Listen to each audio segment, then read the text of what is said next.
Hello everyone, welcome to our new blog.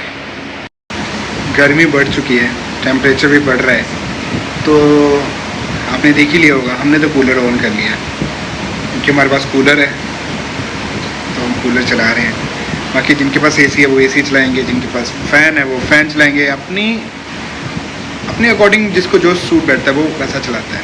किसी को गर्मी कम लगती है वो फ़ैन चलाएगा, किसी को गर्मी ज़्यादा लगती है वो एसी चलाएगा, जिसको ठीक ठीक लगती है वो अपना कूलर से भी काम निकाल लेगा। दूसरी बात है कि एरिया का भी फ़र्क पड़ता है।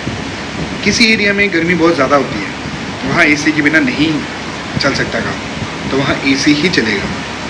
किसी किसी जगह पर गर्मी थोड़ी कम होती है, क्यों? जहाँ पर रहेगा थोड़ा सा हिल एरिया नज़दीक, या खुद कुछ ऐसे घर होंगे जो हिल एरिया के पास होंगे, ठंडी चीज़ों के पास होंगे, जगह के पास होंगे, वो हमेशा ठंडे रहेंगे, तो वहाँ पे गर्मी थोड़ी कम होएगी। जितना हम कुछ ऐसी जगह पे जाते रहेंगे जहाँ पर ना तो कोई पेड़ पौधे हैं, ना ही कुछ और है हवा का छाया का, आप समझ सकते हो ना, वहाँ पर गर्मी ज़्यादा होएगी। और जहाँ पर ज़्यादा ट्रैफिक होएगी वहाँ पर भी गर्मी ज़्यादा होएगी। गर्मी बढ़ चुकी है भाई, और जिसको जैसा सूट कर रहा है वैसा वो अपना अपना गर्मी को भगाने का देख रहा है। हमने तो कूलर ऑन कर लिया है, कूलर है हमारे पास तो हमने कूलर ऑन कर लिया। जिसके पास एसी है वो एसी चलाएगा, जिसके पास फ़ैन है वो फ़ैन चलाएगा। अपने अपने अकॉर्डिंग हर कोई अपनी क्या कह सकते हैं कि जो उनके पास है वो उस अकॉर्डिंग अपनी चीज़ों को कंफर्टेबल में लेके आएगा।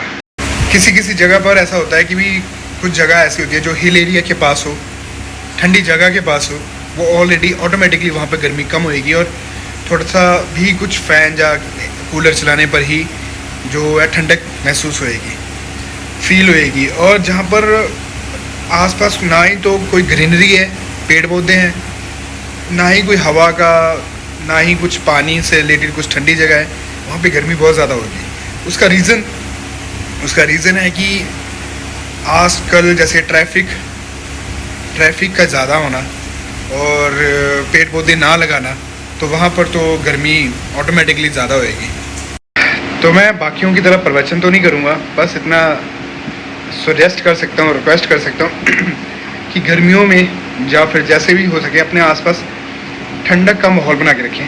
ठंडक का माहौल मतलब कि ग्रीनरी कुछ लगा के रखा है, और जितनी ग्रीनरी है उसको मत काटें यार, क्योंकि ग्रीनरी से बहुत ज़्यादा इफ़ेक्ट पड़ता है गर्मी को, हमारी हेल्थ को, हमारे एटमॉस्फेयर को। ज़्यादा हो गया इंग्लिश। तो गर्मियों में अपने आप को गर्मी से बचाएं, ठंडी चीज़ों का सेवन करें। ठंडी चीज़ों से मतलब ये नहीं है कि बिल्कुल चिल्ड चीज़ें ले लो, आप ठंडा पानी पी लो कि मैंने कहा था, तो नहीं, ऐसा नहीं है। ठंडा पानी पिए, पर मिक्स करके पी सकते हो आप, क्योंकि गला ख़राब ना हो जाए। और हाँ, एक और बात कि बॉडी में डिहाइड्रेशन होने से बचें। डिहाइड्रेशन क्या होता है कि जब पानी की कमी हो जाती है हमारे शरीर में, तो थोड़ी थोड़ी देर बाद पानी पीते रहें, लिक्विड चीज़ें लेते रहें, जिससे जो बॉडी में है डिहाइड्रेशन ना हो। अब आपको मेरी आवाज़ थोड़ी क्लियर आएगी, क्योंकि गर्मियों में ये भी हाल होता है, लाइट चली जाती है यार। तो कुछ पर्सन्स होते हैं जिनको एसी में रहना बहुत पसंद है गर्मियों में, कुछ को कूलर में रहना बहुत पसंद है, कुछ को लगता है कि हम फ़ैन से ही ठीक है यार, इतनी गर्मी नहीं है, चाहे जितनी मर्जी गर्मी हो उनको फ़ैन में ही रहना है। तो इनसे पूछते हैं, आपको एसी ज़्यादा अच्छा लगता है या कूलर या फ़ैन? चिल ड्रिंक, बस ठंडी ठंडी ड्रिंक पियो। मतलब सेफ वाटर, ड्रिंक बियर है? बताओ फिर, safe water, drink beer. Shut up. अभी मंजूली का